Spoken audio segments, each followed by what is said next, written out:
Hello everyone, আসসালামু আলাইকুম। চলে আসলাম আজকে তো একটা ছোট্ট একটা রান্না নিয়ে। তো গরুর মাংস আজকে আলু দিয়ে ঝোল, আর সাথে আছে ভাজি। তো গরুর মাংস আজকে ঝোল, যেহেতু আজকে আমরা সবাই মিলে খাবো, এই জন্য গরুর মাংসের ঝোল।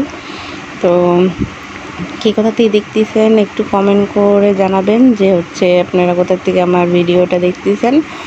আর আপনারা আমাকে ভালোই সাপোর্ট দিচ্ছেন, তো আশা করি আপনাদের দোয়ায় ভালোবাসা এগিয়ে যেতে পারবো ইনশাল্লাহ, এবং আমিও আপনাদেরকে ঠিক সেভাবে সাপোর্ট করে যাব। তো এই যে আমি এখন খেতে বসে যাব, এই জন্য নিয়ে নিলাম। আর গরম তো এই জন্য 2 পিস মাংস নিয়েছি, যে বেশি খাবো না, নাহলে প্রচণ্ড গরম লাগবে। আর গরুর মাংস তো প্রচণ্ড গরম। আর এই যে সাথে ভাজি। তো আজকে তো অনেক মজার খাবার। তো সবাই অনেক ভালো আছেন। টাটা।